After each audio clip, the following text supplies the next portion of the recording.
Hello, everyone, and welcome to the Homestead Miami Speedway. I'm your host, Mark Murphy, and I will be solo tonight because our good friend Ryan Eric King is off at jalopnik.com doing jalopnik things. And so we are here to bring you the incredible action, 125 laps from the Homestead Miami Speedway here in the Horizon IndyCar Series. And we do appreciate everybody's patience with us this evening. We're having a bit of technical difficulties. I may not be able to see certain things, or I may not be able to see certain things or see some of the chat, but we are going to see 125 laps of awesome racing. And by Jove, we've got a great grid for you tonight. On the pole with a lap of 210.235, that is Edson Santos. Kyle Clinworth is going to start to his outside. The Clindy, great run for him to the outside pole. Matt Wagner and Nick Wheeler are going to share Rd2.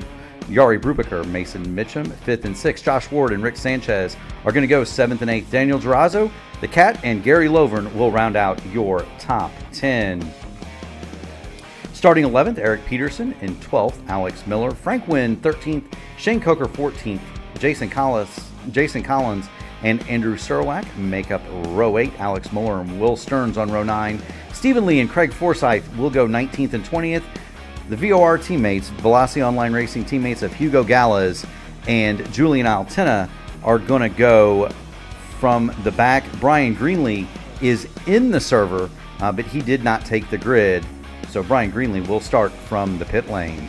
23rd and shotgun on the field as the field gets onto the Homestead Miami Speedway for 125 laps of IndyCar action.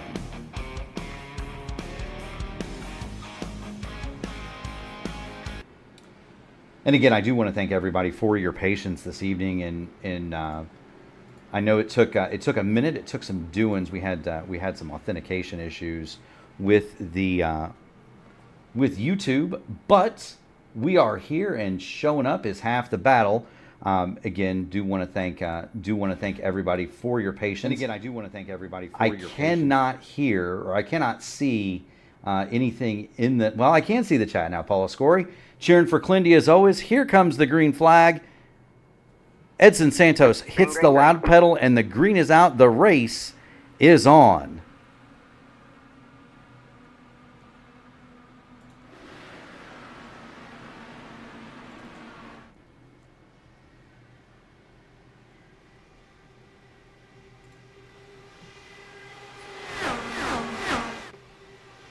Around they come. Clinworth to the outside of Edson Santos. They run 1-2. Santos, the low line to the high line, chops the air off of Clindy's nose. Clindy's going to go to the inside, and we're going to have a lead change in lap 1 right off the gun. Edson Santos passed by Kyle Clinworth.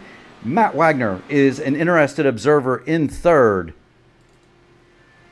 You know, and we do definitely appreciate everybody for your patience here with the issues that we have had just getting to go live. And so my sincerest apologies to everybody who had to wait a little bit of extra time. But this race is always worth it. Homestead is a track that does reward several different things, and it is very difficult to go fast here. We're watching Matty Wagner. He works up on the back of Edson Santos. Meanwhile, back in the pack, you've got Alex Miller, Eric Peterson, and this is a lot of cars. We're looking at Alex Miller there in the TWR car. He is all the way to the outside, or the TMR car rather. He is all the way to the outside, right behind Rick Sanchez in 10th. He has Eric Peterson and Frank Wynn immediately behind him. But we're going to see quite a bit in terms of varied strategies today. This is a track that, much like Texas or 2008 Atlanta, eats the tires, burns them off. This track, of course, very similar to Atlanta as it was in its original guise, 1.5 miles, and more of a true oval than the modern dogleg ovals. But truly an excellent. Whoa! To the outside goes Alex Miller around Gary Lovern, and you're going to see a lot of that. You're going to see differing agendas, guys going slow on the bottom, guys ripping that high line, trying to stay up at the top, and you're going to see varied tire strategies. Some guys are going to go hard at the beginning of a run. Alex Miller certainly doing that. You're going to see guys take it easy. And go to the back, and we've got a disconnect already. Nick Wheeler has popped in and out of the server. He's running fourth, and there's Nick in the votive P1 Broadcasting lime green and black machine. But Wheels pops back into the server and continues on in fourth. Edson Santos is now battling for second with Matty Wagner. Santos had it. Wags wants it. To the outside goes Santos. Now that's the fastest line early. It may not be the fastest line later on in a run. And so you're going to have to be careful up there. The faster you go early, the slower you're going to go late. That's Santos, and then Leaner Energy, number 20. He is on the bottom. That's Matt Wagner in the Michael Andretti throwback, the Haviland machine from 1991, if you recall. That was a championship-winning car for Michael Andretti, and that's what catapulted him to his ride with McLaren. And they are staging one heck of a duel for that second spot. Clindy has scooted on away 1.7 seconds and change. That's what Clean Air will do here for you, folks. You don't lose the front, you don't lose the nose, you don't lose hardly anything in terms of speed. You can pick your own line. Kyle Clinworth has begun to drive away from the field, and there is Clindy, the familiar aqua mini shades of blue votive machine, P1 Broadcasting on the side for Rogue Racing. Clindy the Rascal, as I like to call him, 1.8 seconds now, stretching that lead out over Matt Wagner and Edson Santos, and we are already 10 laps in to what is a scheduled 125 laps tonight. Looking back in the field, Julian Altena did start last in this race, all the way in the back with his teammate Hugo Gallas. Julian has already made up 9 spots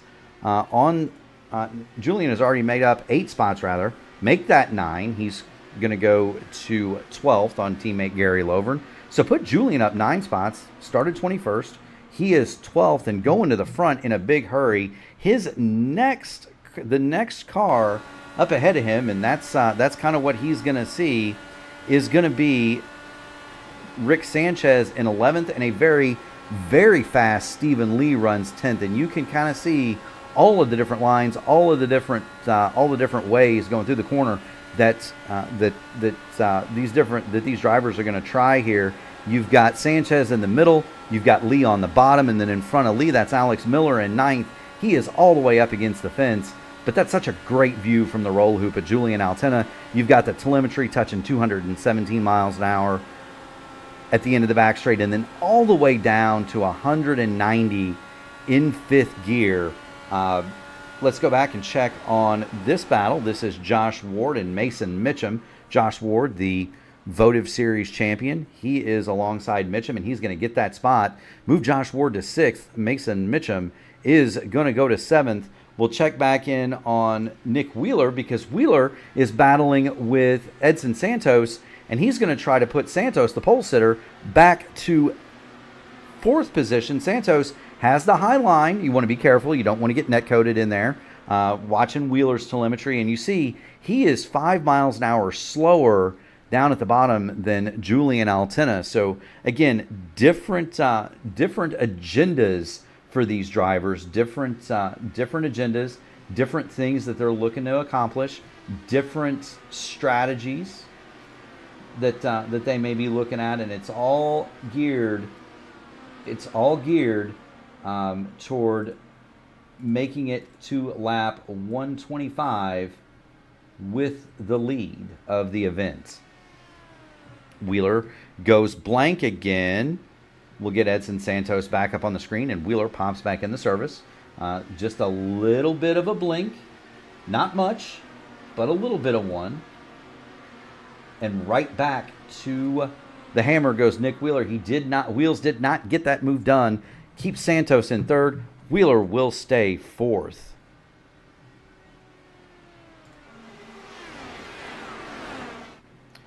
Kind of go back and take a look at some other drivers in the field tonight. That is Jari Brubaker. He is a solid 5th as we work lap 17 of 125. Right behind him is the aforementioned Mason Mitchum. Mitchum in the Renault F1 liveried, almost a Benetton livery there for Mason Mitchum. First year of Renault, maybe last year of Benetton.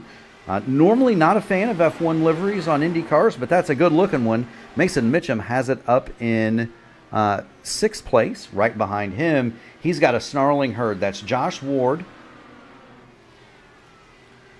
in the 92 machine. Immediately underneath him is going to be Stephen Lee, and we're going to see the pass made. Wheeler has cooked the tires. He has fallen to the back. Up past him come Mitchum, Ward, and Lee, all in one fell swoop.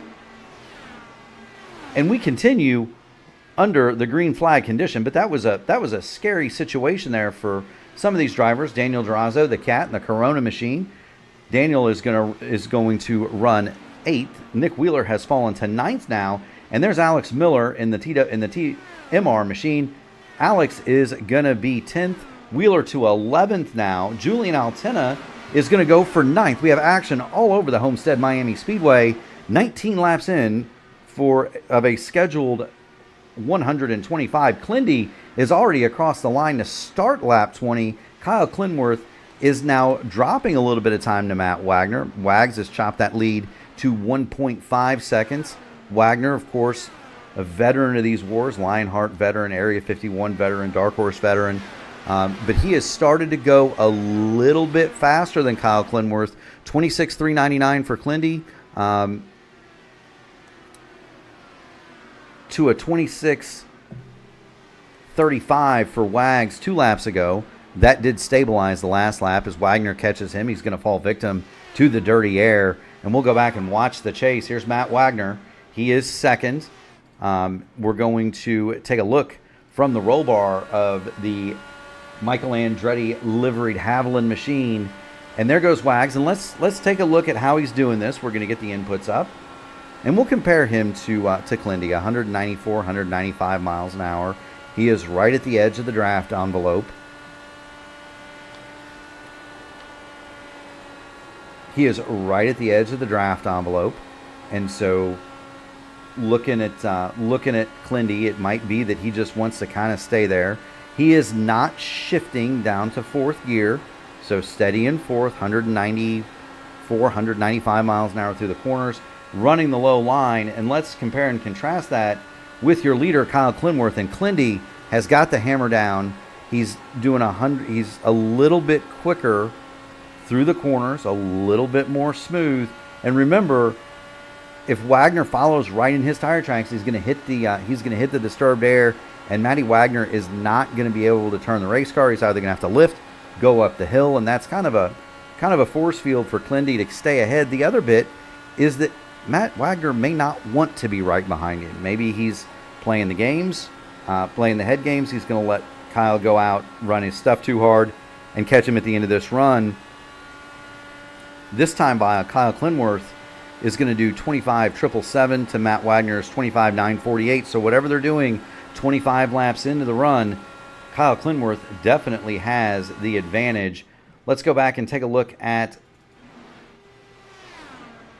Craig Forsyth, because Craig has started to come through the field. He started back there with Julian in 20th.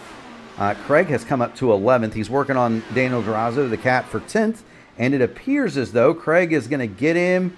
Slide job, and he makes it. So put Craig Forsyth into the top 10. Move Daniel Durazo back to the 11th spot. And let's compare and contrast what Craig Forsyth is doing to Clinworth and Wagner. And I think Forsyth may have learned this trick from me in the ISRA race that we had here earlier just a few weeks ago. You see Forsyth lift off. He's going down in the corner, but he's going down to 4th gear. And what that does is it's going to allow the car to rotate better. So it's going to save that right front tire just a little bit, because it's going to save the right front tire a little bit. It's also going to keep the car in the power band. But Craig Forsyth using 4th gear to great effect. He has made up 10 spots and is rapidly catching Alex Miller half a tenth to a tenth a lap. And you see Craig down on the bottom. Big gain on Alex Miller. Look for Craig Forsyth to continue his march through the field as we are already 29 laps. There's the lead, Kyle Clinworth over Matt Wagner and Edson Santos. The top 3 have kind of settled in here. 4th is going to run Stephen Lee. Now, there's a name that we have not seen in quite a bit. That's Stephen Lee in the number 31. That's the J.R. Hildebrand Ed Carpenter Racing liveried machine. Samsung Fuzzy's Vodka on the side of that beautiful hot rod. Stephen is a veteran of P1 broadcasting, having been on our Top Split Tuesday night broadcasts on many occasions. He's a very highly rated driver, 4127 on the Oval I rating. And Stephen, very well known in the community. Not so much on the league side, but he's making his presence felt here. This is a difficult track, one that suits Stephen very well, and he's got it up to 4th place.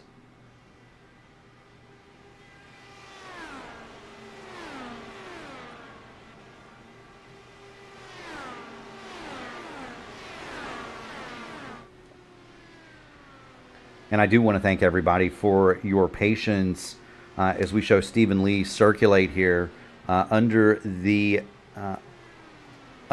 now rapidly fading light here at Homestead, Miami. And we've got a caution on the speedway. Frank Wynn has spun the number 97, and he is into the wall. And let's see what happens to Frank Wynn here. Here he is. He's going through what appears to me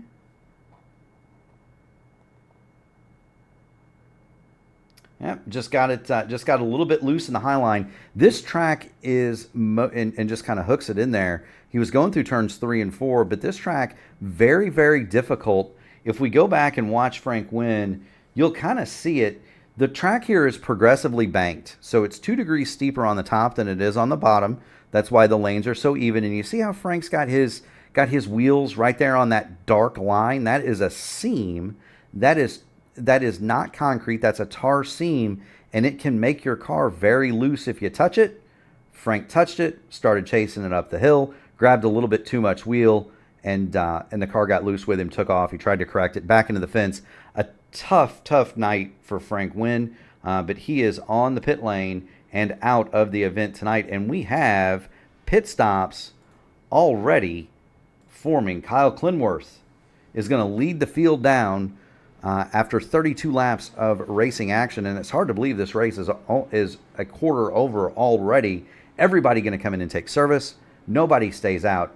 Everybody knows the value of new tires here at Homestead, Miami. Edson Santos slides through the box. Clindy's going to win the race off pit road. He's going to be followed by Matty Wagner. Stephen Lee and Edson Santos is going to drop a spot. You see the Leaner Energy car there. Slid through the pit box. He is going to go to 4th. Josh Ward is going to round out your top 5. And there's Josh Ward. Julian Altina has made his way all the way up to 6th. Not at all a surprise for a veteran like Julian. He's going to be up to 6th. You've got Craig Forsyth in 7th from the back. No surprise that those two would be up at the front pretty quickly. So 6th and 7th for Altin and Forsyth. Alex Miller in the TMR machine is 8th. Daniel Durazo, the Cat, is 9th. And Mason Mitchum is going to round out your top 10. Gary Lovern in the second VOR entry. Velocity Online Racing is 11th. There's Rick Sanchez in the green and black Tony the Tiger looking livery. He is 12th. Andrew Surawak in the Gatorade number 24 is 13th. Shane Coker, Mr. Votive himself, is going to be 14th in the number 12. Behind him, the 52 of Alex Muller. Verizon on the side of that red and white machine. Nick Wheeler Wheels is 16th. Hugo Gallas, the third Velocity Online Racing car, is 17th. Jason Collins in the 96 is 18th. We've got Will Stearns in the field. Will, 19th. Eric Peterson is 20th. Yari Brubaker is 21st, and he has come back onto the pit lane. Frank Wynn is 22nd. He has used his fast repair. Brian Greenlee is out and circulating, but Brian is 7 laps down and scored in 23rd spot. Go back to the front, and Kyle Clinworth. The lights are out on the pace car. We're going to see him come to the green flag. Barney has it in the air. Green flag is going to be out, and racing will resume. Clindy on the loud button, and here we go. Green once again at Homestead Miami Speedway.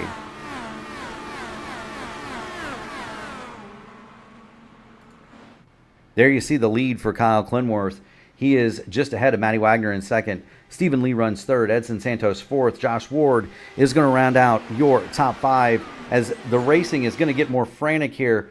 Nick Wheeler has moved back up to 15th spot. He gets around Alex Muller. Now Wheeler, don't know if he had any contact. Don't know if he hit something. Don't know if he just had a moment. He was up in the top five. He has marched steadily backward. Perhaps it is possible that he had an issue, but good work for Nick Wheeler. Start his march back toward the front.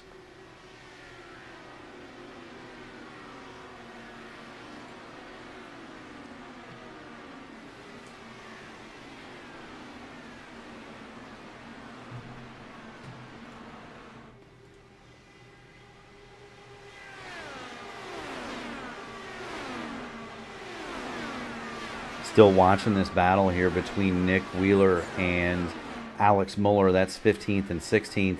Julian Altina has been worth the price of admission. He has gotten past now Josh Ward and the Cat Daniel Durazo. So Julian Altina has moved to 5th. He is now going to start his chase toward the front four. Meanwhile, Craig Forsyth is setting up the move on Josh Ward. We're going to look at Forsyth in 7th. He is going to be looking to take 6th away from Josh Ward, and that is the former votive champion. That is not a slow driver. Josh Ward, very methodical, very quick, stays out of trouble. He is a normal competitor in our top split races, 5,000 I rating. He is very, very fast. Josh Ward looking to maintain the front half, or the first part of the back half of the top 10. Josh Ward to the outside, Forsyth to the inside, and we're going to see which one of these lines prevails here as we go. I would suspect Forsyth is content to let Ward run just as hard as he wants to in front of him, because you know Craig Forsyth, the experience behind the wheel of that number 99 machine, he's more than happy to let one of his competitors use their stuff up so he can ease on by later in the run. The thing is, this race is going extremely quick. 40 laps already down 1/3 distance, 41, working lap 41. We will be at 1/3 distance here the next time Kyle Clinworth flashes underneath the flag stand, and Stephen Lee is looking to make the pass on Matty Wagner. Stephen Lee right up behind the number 6 machine, and let's go and look and see what Stephen Lee sees, and you can't see much. That is exactly the perspective that you would have if you were in one of these Dallara IR18s.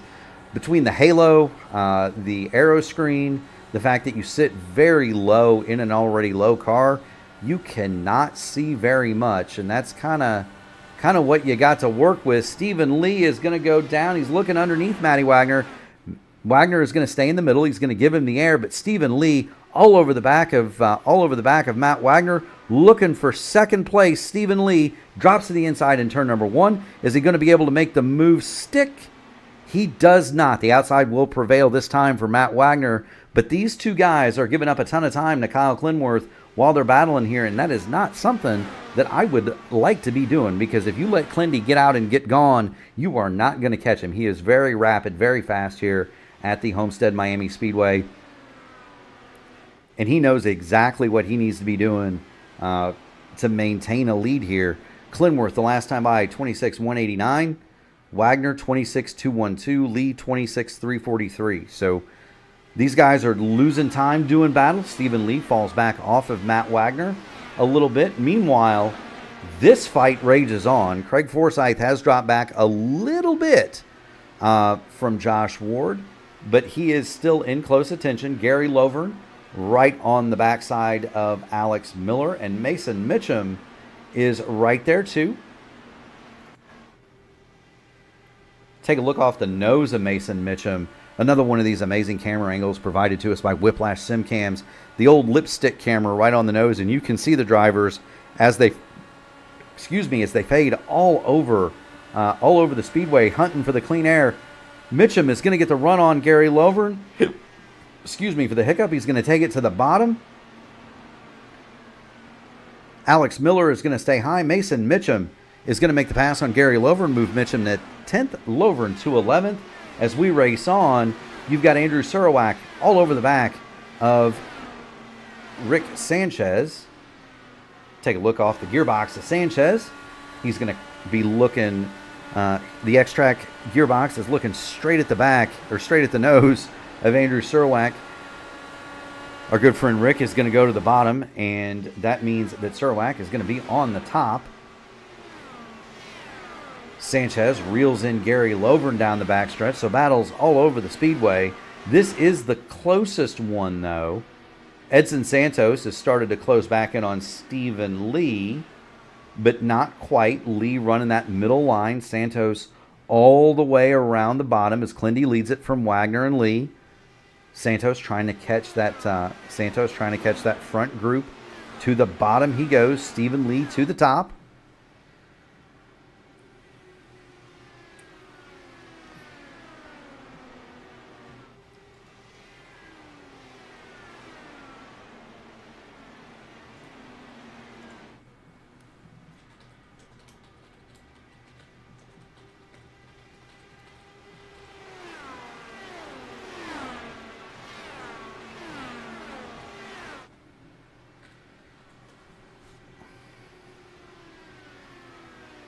Still watching the battle between Stephen Lee and Edson Santos. Santos has edged past Lee to reclaim that third spot. Lee on the bottom now. Santos on the top.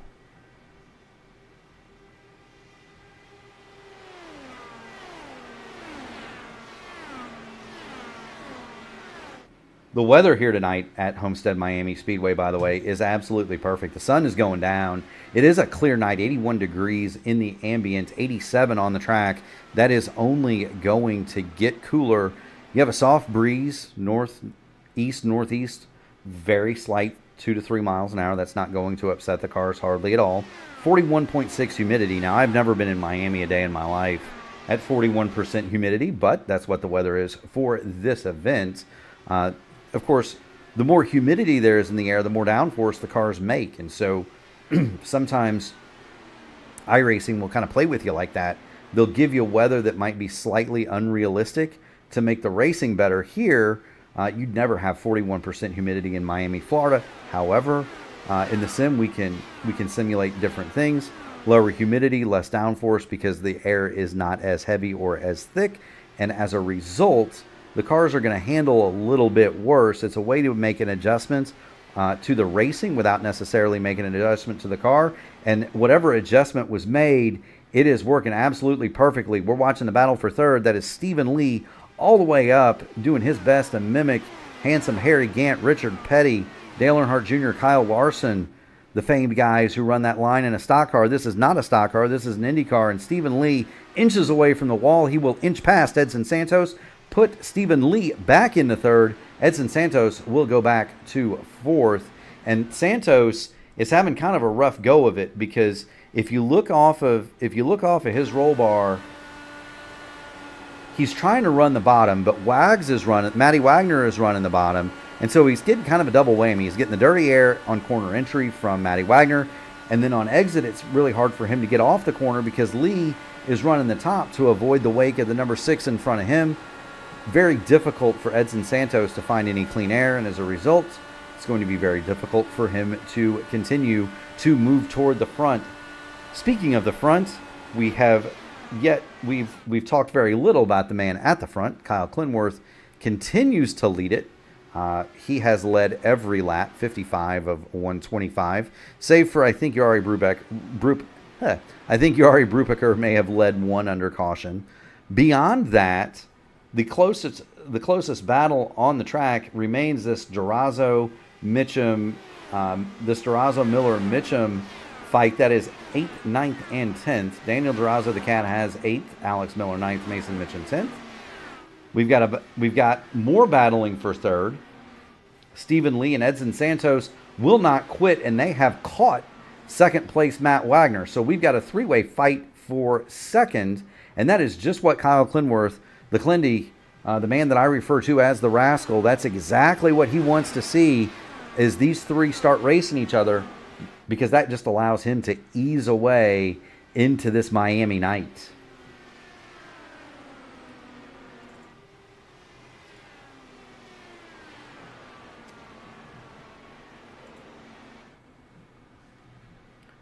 Santos now around Matty Wags, so moves Santos to second, and he is going to set sail after that rapid number 11 that's been in control more or less. Has been in control more or less the entire event. 58, 59 laps complete now. Kyle Clinworth still leads it. Edson Santos, though, 0.2 quicker that last lap. He is rapidly going to start reeling in Kyle Clinworth at this rate. Here he comes. There's the distance. There's the gap. You see it. And any time you can see the guy in front of you, it definitely provides the motivation to get to hammer down and get up after him some more. Clindy this time by his lap time, 26.468 to a 26.328 for Edson Santos. And so Santos is definitely catching him.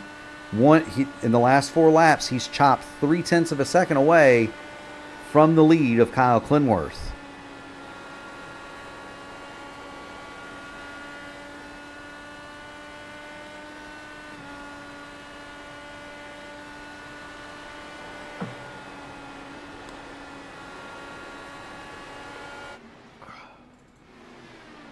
Take a look and revisit this battle. Mason Mitchum and Alex Miller, they're going after it for 9th spot. We're going to see Mason Mitchum take that. He's going to be facing Daniel Durazo, the Cat, in 8th momentarily. That's Durazo's machine just up the road. Alex Miller, again, just is going to fall back to 10th. Other guys that we haven't really talked about so much tonight, that's Hugo Gallas in the Bronze Velocity Online racing car. He has just gone past Will Stearns. Hugo, a veteran of the community, a veteran of the wars, very well known, very well liked competitor. Had some bad luck last night in the Area 51 race with an internet disconnect. But Hugo, showing what he's made of. He is somebody that does not show up until the time is right. Hugo has been in the very back most of the day. And Hugo Gallas has started to march forward. We'd also like to report that Eric Peterson in the Dark Horse Racing machine has pulled into the pit lane, and he has been in there 6 minutes. And I think Eric Peterson has decided to retire the car, or at least a lengthy repair. He's already used his fast repair. And so Peterson now sits 23rd. And that means that this man, Brian Greenlee, who has logged laps, he had an issue at the beginning. He was 7 laps down at the start. Brian Greenlee has made up a spot. He goes to 22nd. He may have a chance to pass Frank Wynn, who is really high up against that wall. Frank Wynn 2 laps down in 21st. Jari Brubaker did stay out to lead the lap under caution. He led the only lap, not led by Kyle Clinworth, but he now runs in 20th. He is the final car on the lead lap, and these guys are not so far away from going a lap down. A lap here, 26 seconds and change. Jari Brubaker is nearly 15 seconds off the leader. And so these guys need to be careful, because if this stays green for much longer, they're going to fall into the clutches of this man, Kyle Clinworth, whose lead has been cut to 1 second. So we'll get the table up here for Edson Santos. And you see it there, fans. He's slowly inching toward Clindy. Now, as he gets closer, the arrow wash that comes off the back of the number 11 is going to hamper him much, much, much more. It's going to be very difficult to continue to close unless Edson alters his line. We're seeing Edson now shift into 4th gear, as Forsyth has been doing. Interested to see what Clindy's doing. See if he's shifting as well. He is. And so 35 laps into the stint, 68 of 125 complete. These guys are ending nearing the end of their fuel tanks. The tires are worn out, and they're using that 4th gear to help rotate the car and keep it moving forward. Still running some pretty darn good laps, though. 26.403 that time for Clindy, 26.401 or 418, excuse me, for Santos. So nearly identical lap times. They are, just so you're aware out there, fans, they are about 0.7 of a second off their best at this point in the run.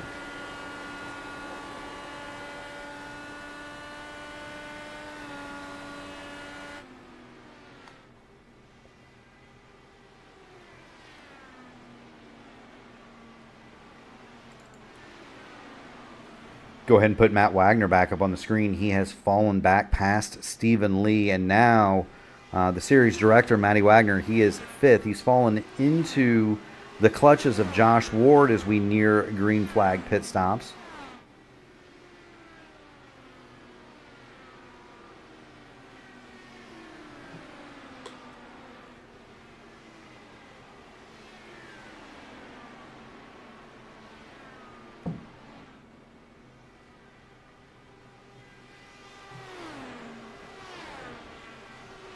Ward right up the back of Matty Wagner going into turn number 3 here at the Homestead Miami Speedway. Wags up the hill trying to keep clean air on the nose of that number 6. Ward not able to make it stick on the inside. He's getting the dirty air from Stephen Lee in front of him. Move. You see the gamesmanship there. Wags he's trying everything he can to keep Ward behind him, but I think Matt may have abused the tires on that automobile just a bit earlier in the run. He's having a difficult time keeping up with the guys that may have saved their stuff. And now behind him is a man who we know is pretty good at saving his stuff. That's Craig Forsyth in the number 7. And between Chicagoland last night, the Area 51 race at Vegas, this is a race like those that reward saving your tires. Craig Forsyth has definitely saved some of his. He is just as fast now as the leader, Kyle Clinworth, in second place, Edson Santos. The 3 fastest cars on the speedway, Clinworth, Santos, and now Forsyth. So Forsyth starting to come forward. He's moving toward Matty Wagner at about 0.1 of a second a lap. The gap at the front has more or less stabilized.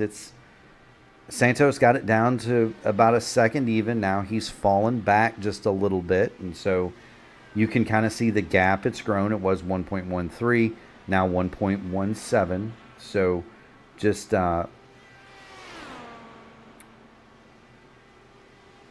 difficult to see. Difficult to see if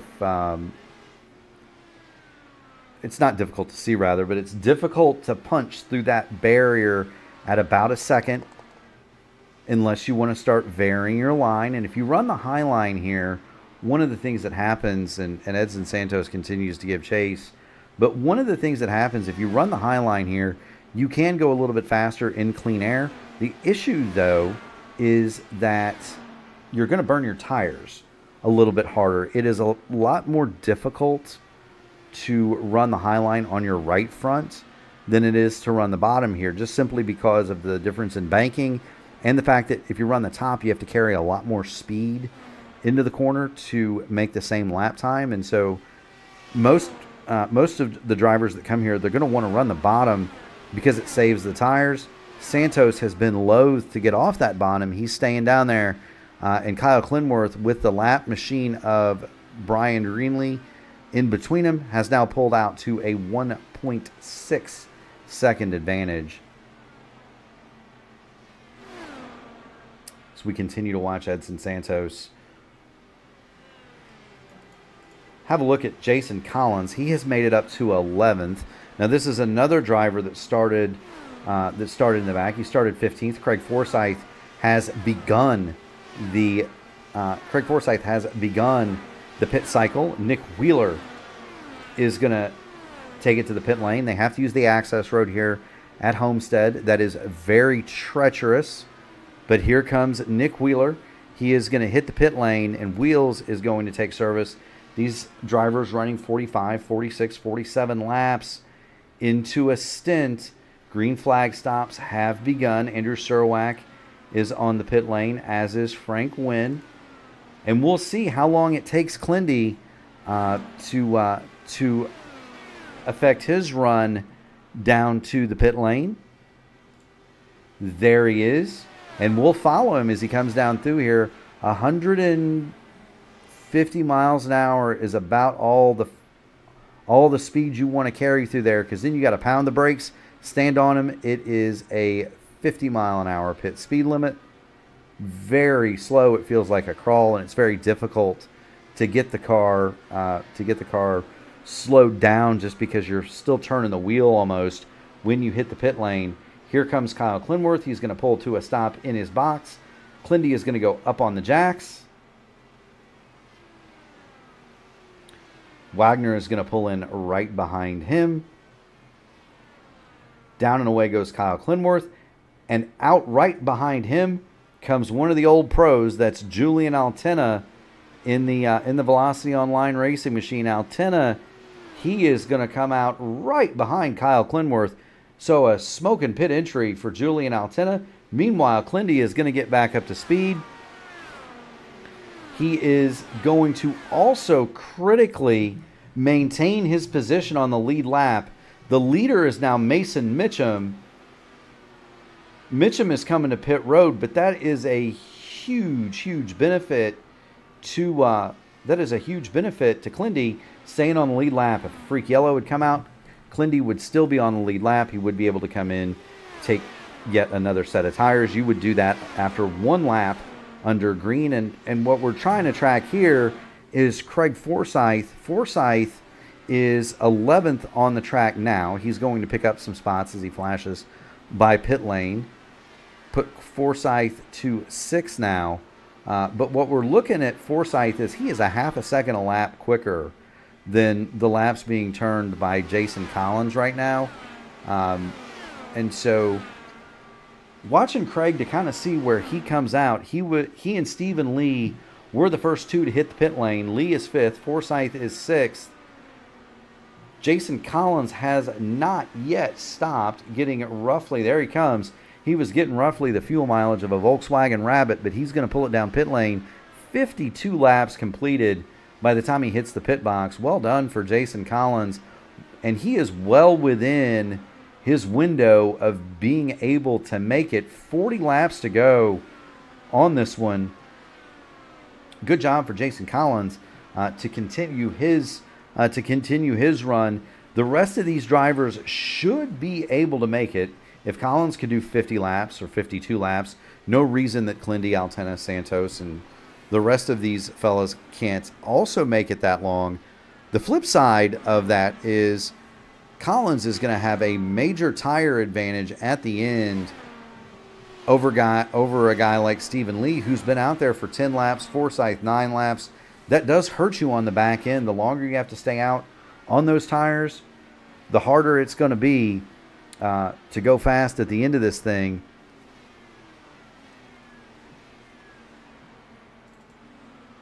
Alex Muller is coming back onto the pit lane. Don't know if that's a drive-through or if it's some sort of a penalty. We'll see if Muller stops in his pit box. He was in 3 laps ago. Into the pit box for Alex Muller. Up onto the jack. So Muller is taking service 4 laps after having been into the pit lane.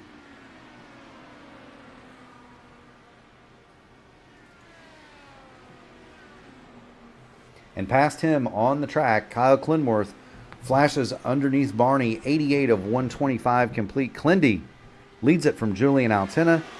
It's about a second. It's 1.2 seconds back to Julian.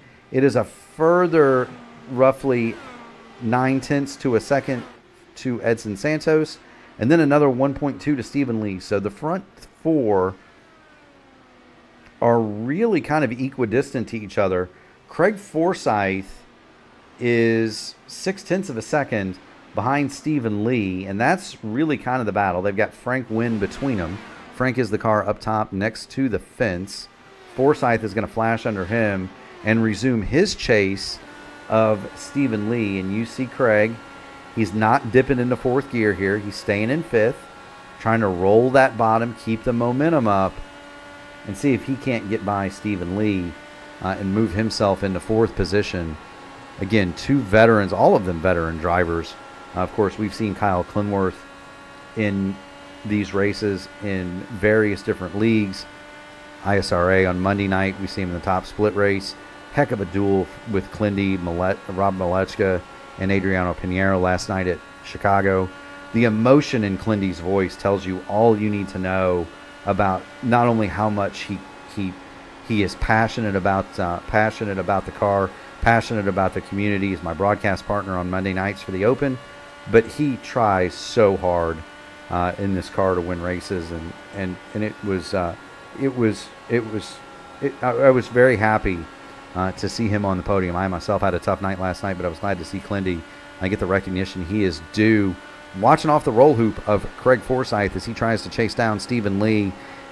Lee was a little bit quicker that time, 26.2 flat to a 26.246 for Stephen Lee. We do anticipate that pit stops are done and dusted for all of these drivers, given that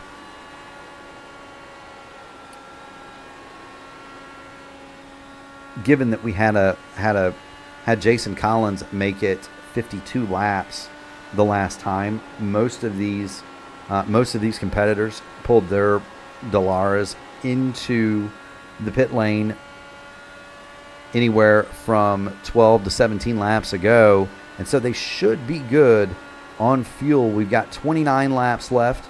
Everybody should be okay on fuel. The tires, though, are going to be screaming, and if we get a late caution, that's going to be the strategy call. Are you going to come put a new pair of shoes on the IR18, or are you going to stay out for track position and kind of gamble? I don't know that I would want to have to make that choice if I was Clinworth, Altena, or Santos. I would be willing to bet that Craig Forsyth would love to have them make that choice as he continues to try to hunt down Stephen Lee. They are doing, again, roughly the same times. Back to the front, Kyle Clinworth, 95 of 125 complete. We now have 31 laps left. Clindy continues to lead from Julian Altena and Edson Santos. Stephen Lee 4th. Craig Forsyth is 5th.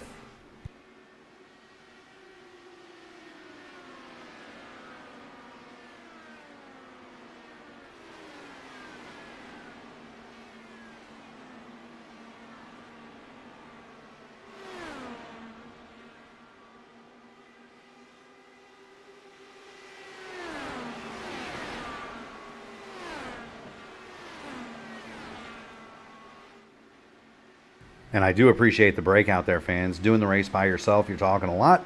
I needed a little bit of a drink of lemonade there. The voice is starting to get a little bit weaker as we head into 29 laps to go. Kyle Clinworth leads from Julian Altena. Edson Santos is edging ever closer to Julian. You see Clinworth up at the front. And now we've got lap traffic that's going to play into this. Clindy has caught the back of the field. This is Will Stearns, Jari Brubaker, Hugo Gallas, Gary Lovern. They are all right in a knot in front of the leader, and they are 3 wide. And this is not what Clindy wants to see, because that's going to let Julian Altena close right up on the gearbox of the number 11 of Kyle Clinworth. You see Brian Greenlee. He is going to leave it on the bottom.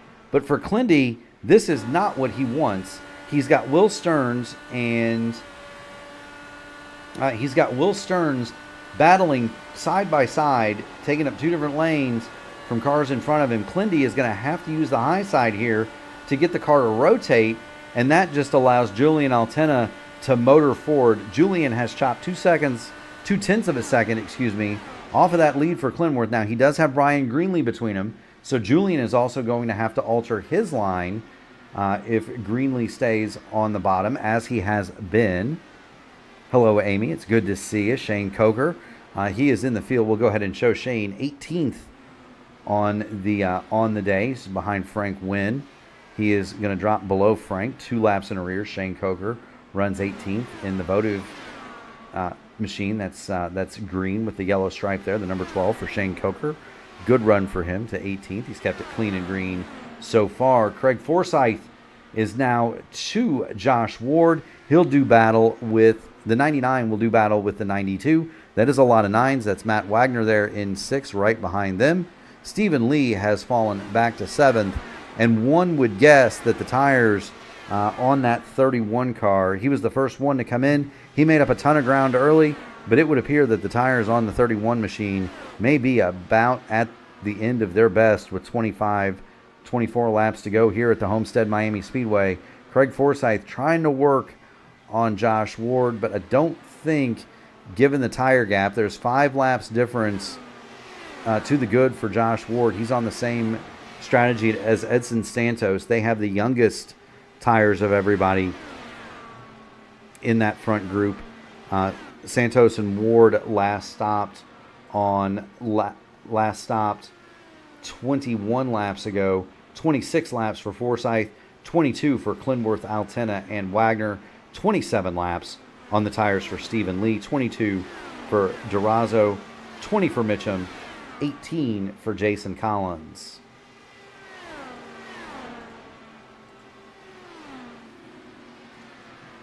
And we can show that on the scoring pylon, laps since last pit, and that may be a better primer than the gaps. Matt Wagner is going to go by Craig Forsyth. They'll battle side by side into turn 1 here at Homestead. But again, it's one of those things where Wagner, his tires are 4 laps newer than Forsyth, and that gives you the indication Wagner, at this point, Forsyth has used all of the good in the Firestones. Matty Wag still has some. Move Wagner to 5th, Forsyth back to 6th. As we continue to circulate here, 21 laps to go at the Homestead Miami 125 here in the Horizon IndyCar Series. Another thing we can show you is fast repairs that have been used. Frank Wynn, Andrew Surwack have used their fast repair, as has Eric Peterson. Now Peterson, 47 laps down. He has not made an appearance back onto the track in quite some time. He is 57 laps down, 25 minutes on the pit lane.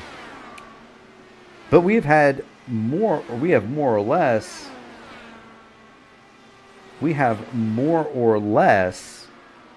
been clean and green. We had the one incident with Frank Wynn.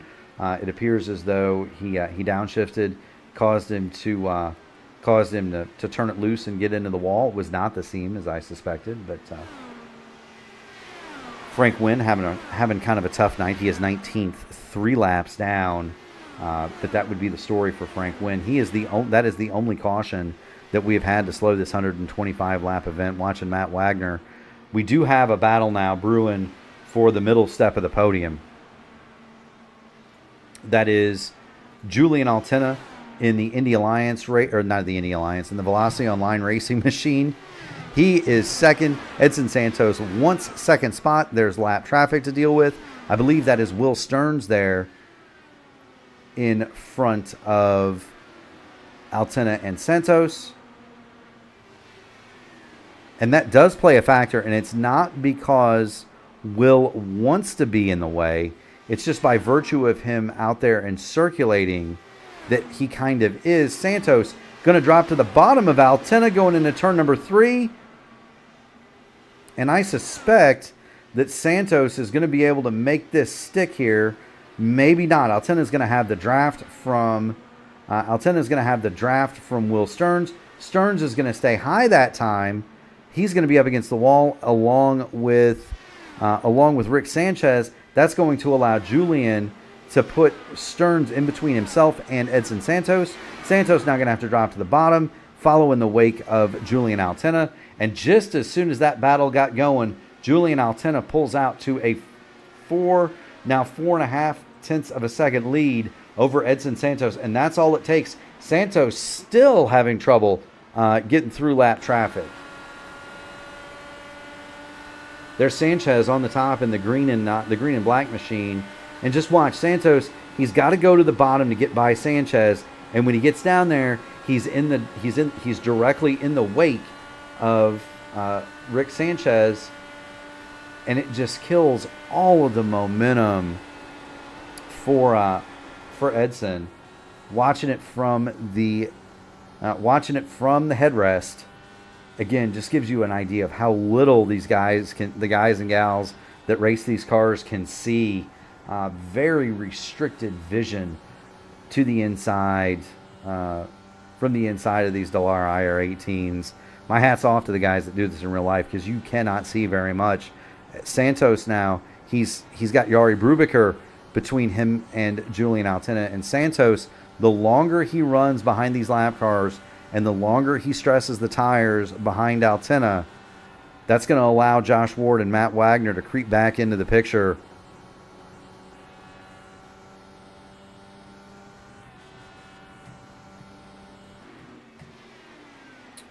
Speaking of Wagner and Ward, there's Matty Wags. There's the distance up to Josh Ward.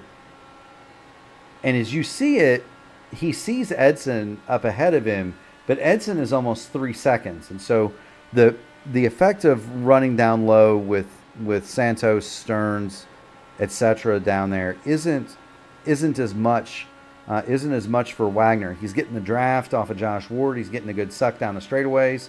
He was a full 10th.5 faster than Josh Ward that last time by. Ward gets stuck behind the lap car of Rick Sanchez, and Rick Sanchez is not doing a bad job, friends. He is 17th. He's 2 laps down, but that's just an indicator of the difference from being up front and being, you get yourself stuck in the back, and it can get difficult.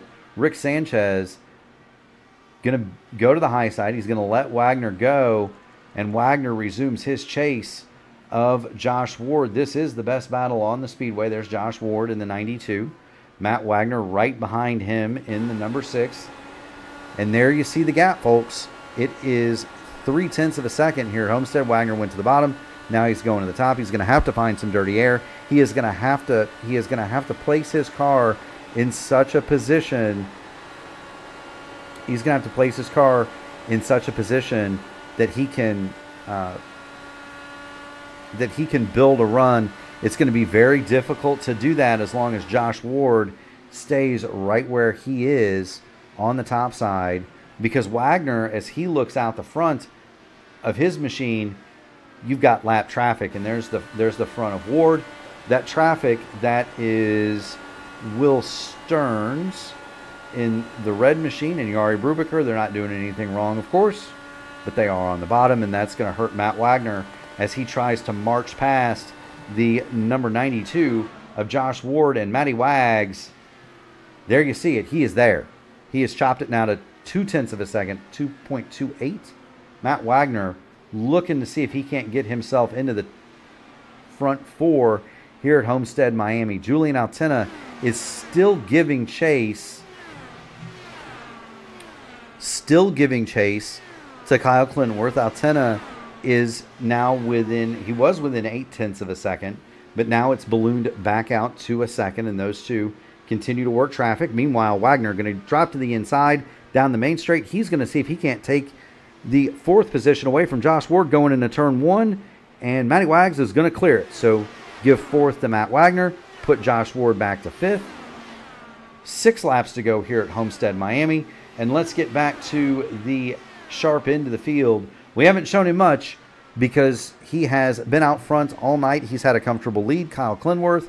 He's got 5 laps to go, and if Clindy can make it another 7.5 miles, he's going to claim victory here at the virtual Homestead Miami Speedway.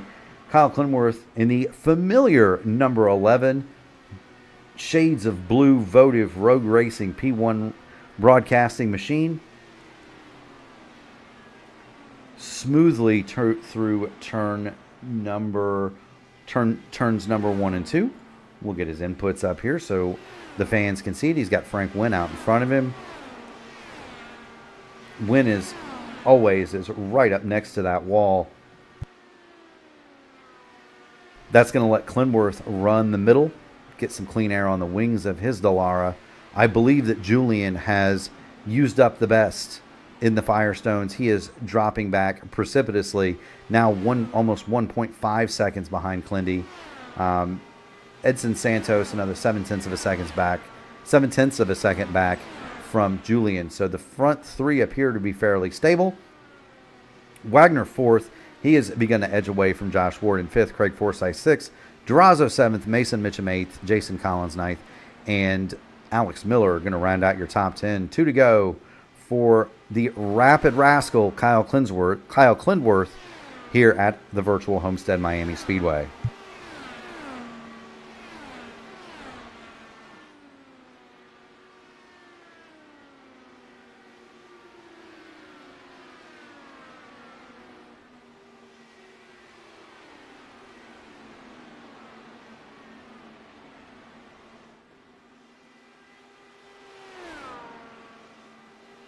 And here we have it, Kyle Clindworth. He's gonna turn the number 11 machine into turns 3 and 4. He's looking for the checkered flag. Here he comes. He is off of turn number 4. Kyle Clindworth is going to take the checkered flag tonight. He is your winner here at the Homestead Miami Speedway in a race that took an hour and 7 minutes. So a quick one here tonight. Julian Altena is going to come home second. Edson Santos will round out your podium. Matt Wagner is going to be fourth, and Josh Ward round out your top 5.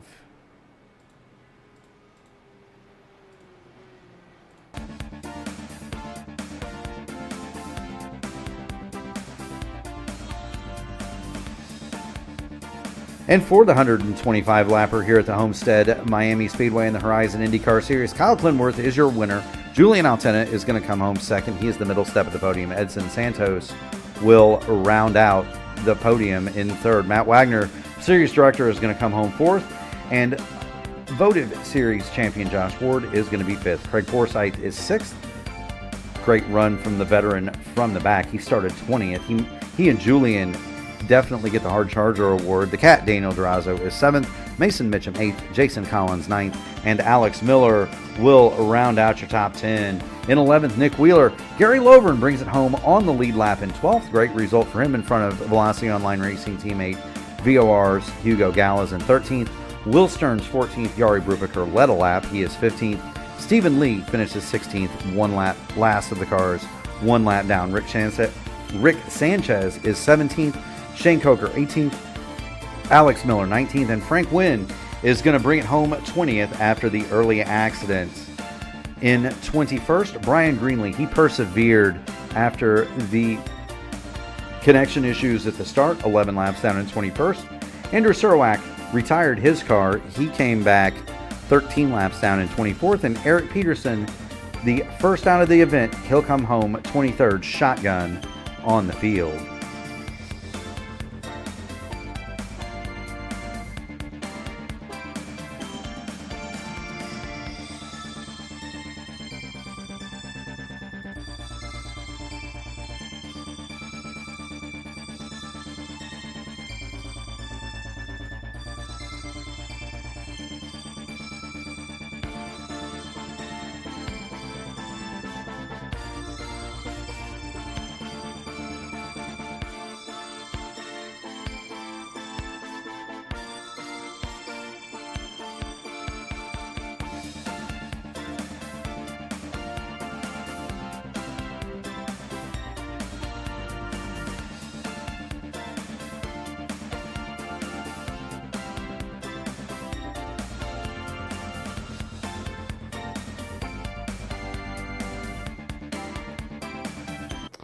And now that we have everything queued up, let's see if we can't get into the waiting room. We do not have Edson Santos available to us, but there's Edson, a fine run. He started on the pole. He got as low as 9th. He will finish 3rd, and so we'd love to give all the credit to Edson, but he is going to come home 3rd tonight in the familiar Leaner Energy rainbow-hued machine clad in black, so great run for Edson Santos. Second is going to be Julian Altena, and we do have Julian in the waiting room, and I appreciate everybody's patience. It's we're having a bit of camera issue here too. Want to make sure that we give all these drivers the recognition that they're due, especially want to make sure that we give them all the credit that they are due, because they definitely deserve it. Trying to get Julian's car to pop up, but don't seem to be able to do so.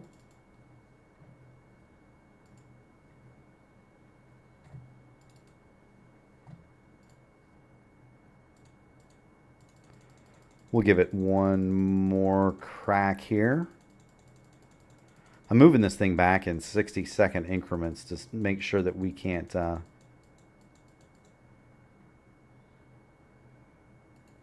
See if we can't get it. We're not able to get Julian's car up here, so my sincerest apologies. But we will go ahead and grab Julian. Julian Alcina, Mark Murphy in the P1 broadcasting booth. You got a copy? Yeah, don't you feel alone? Well, I don't anymore, brother. You had a heck of a day. We can't seem to work out whatever issue is preventing us from showing your car. But heck of a run. You came from the back. You started 21st. You wind up second. Kind of talk us through driving from the back to the front here at Homestead.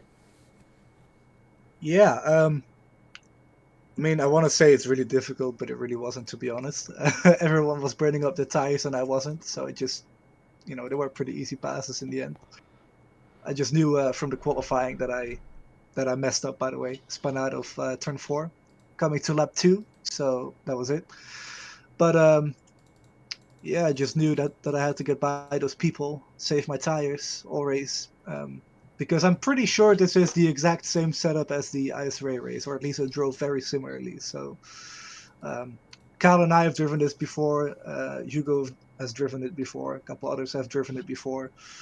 Um, Matt might have made some subtle changes to it, but overall, it's a great setup to race in. Just a shame that the dirty air is too much to really get close to the leader, but you can't have everything in these races. And despite that, I put on a great show and did allowed passing in the mid pack and in the traffic overall. So, um, yeah, management was key, and that just allowed me to blow by those people. Absolutely. And then kind of talk about the end. You were edging. You were edging ever so. You were edging ever so closer to Clindy, and then you didn't quite make it. Um, was there a point there where you thought you might get him, or were you kind of content to run second? I mean, unless Kyle was going to make a mistake, I knew there was no way by him because, like I say, the dirty air doesn't really allow you to really race and challenge the leader. Um, so wasn't really on my mind. Of course, you still try your best to get as close as you can if an opportunity arises, but realistically, you're not really going to get by them at all. Like whoever it is, as long as they drive a normal line and they don't screw up by clipping the apron or anything, you're just not getting by. So the lap cars were getting in my favor at one point when we caught them, and then once we caught them, it felt like that Kyle was able to drive by them much quicker than I could. Because I was trying to manage my stuff the entire race. I didn't really want to push it too hard because out of turn 4 especially, the car was getting a little loose on me sometimes. So I didn't really dare to push it with the lap cars either.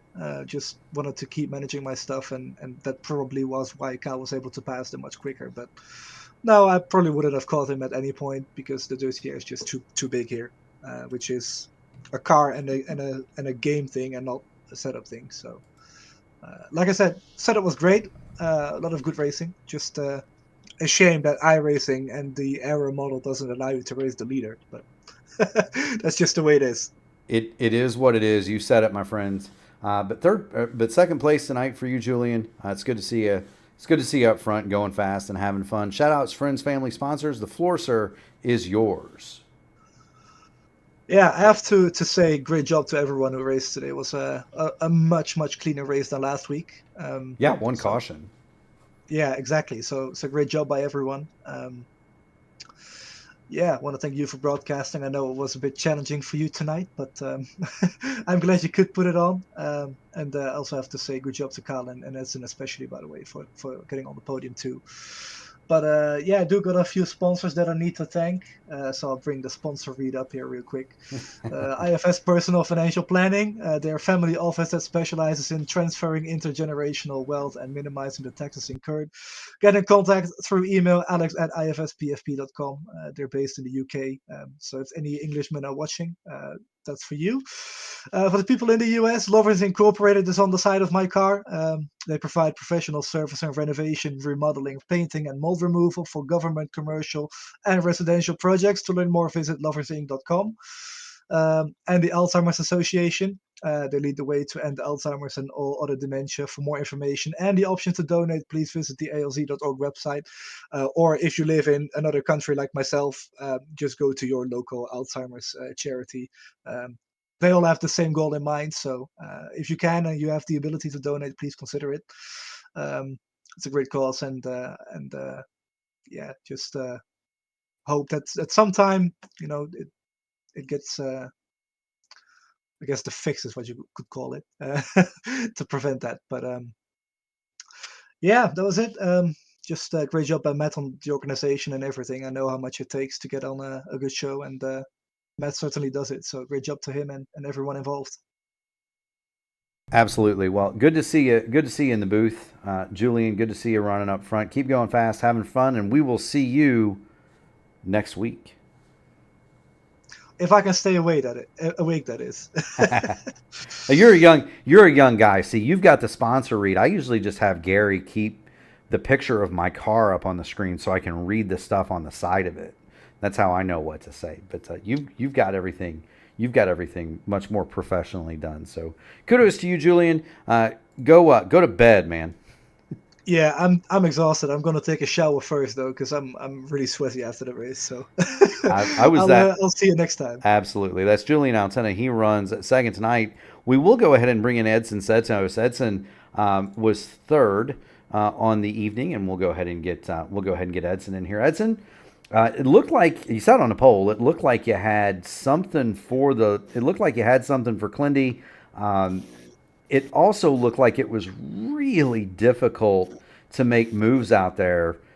You had some really good battles with Julian as well as Matty Wagner. Kind of walk us through your day and tell us how it was out there, my friend. Hello, guy. Good evening. I have to be there. P3 for the first time in this league. Last week, my race, it was to forget. So pretty nice race. Good setup.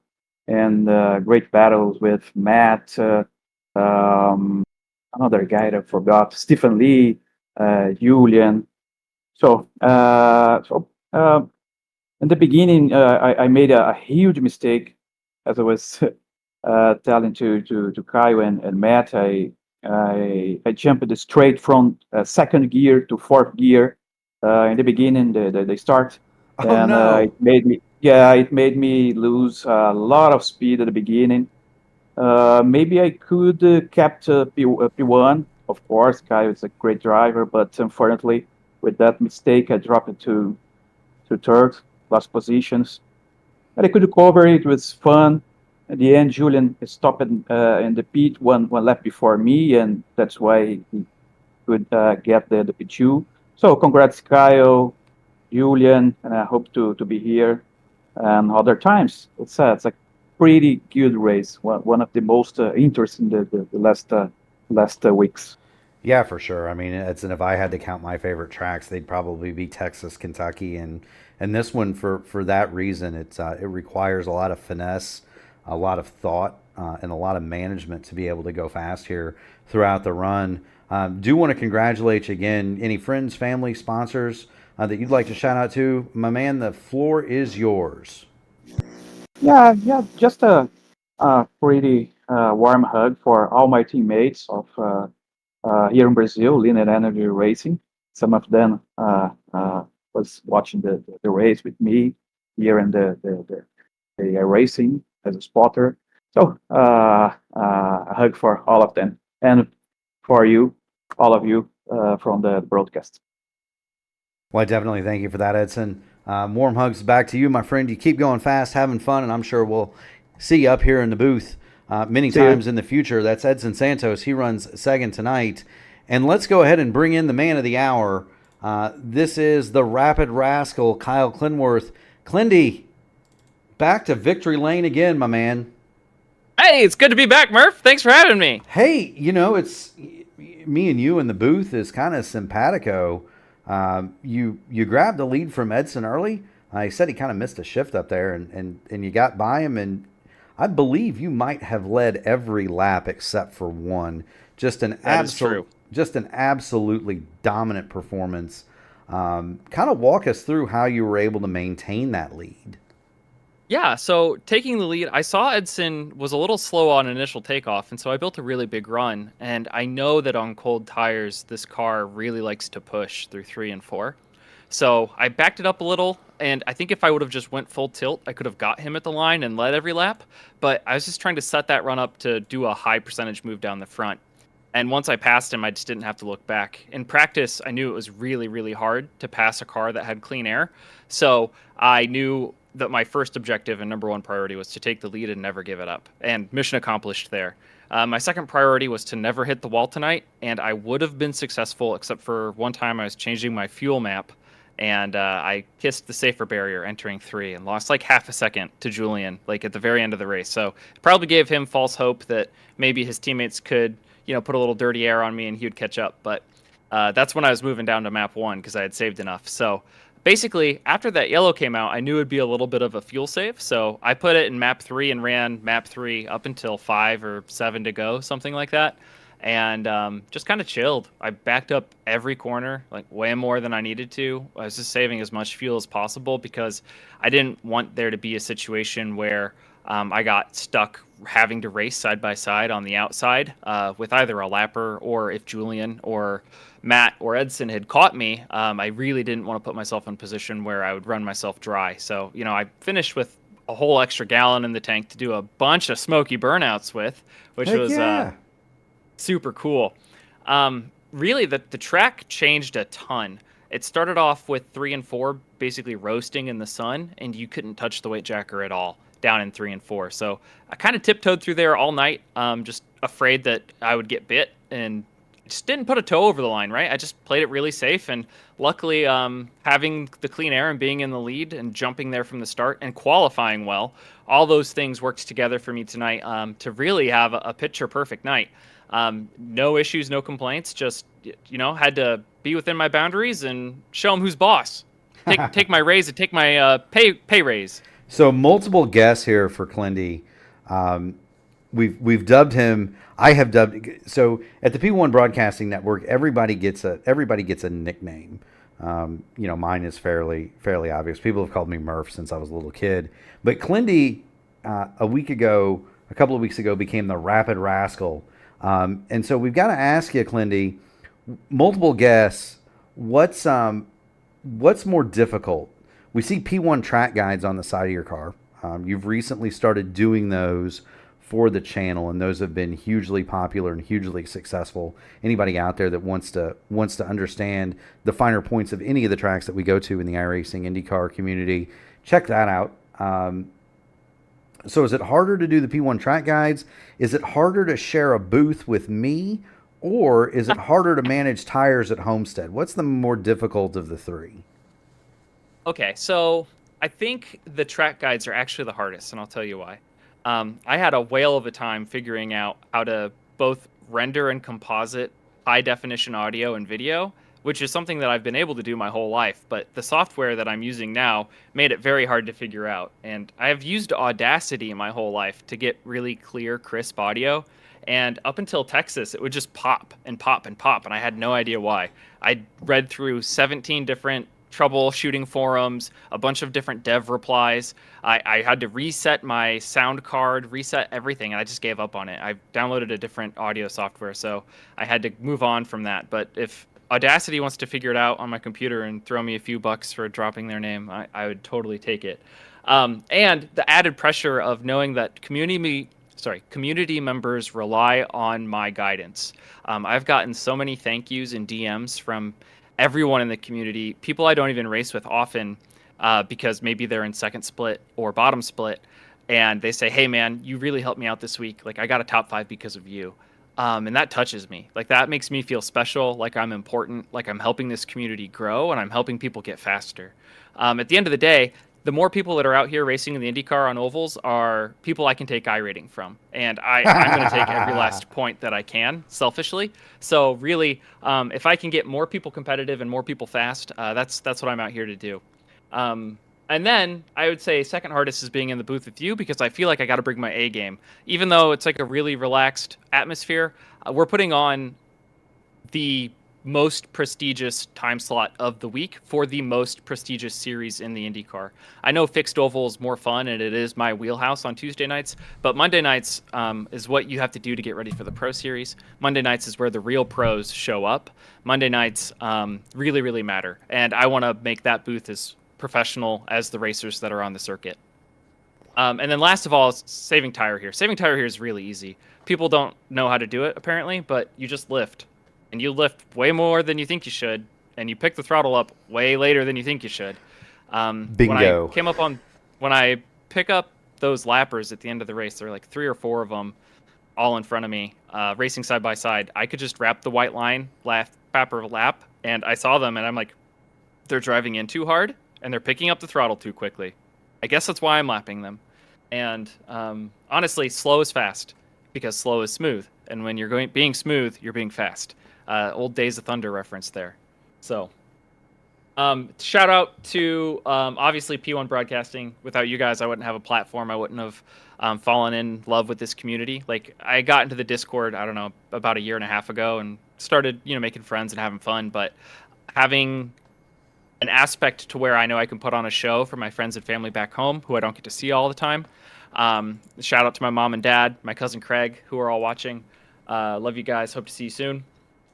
And just to have like a record of events. I've had a really bad memory my whole life, so I go back and I watch races all the time, both the replays of the videos on the channel and the replays that I've saved, just because it's fun to watch myself and see how much I've learned and how much I've grown.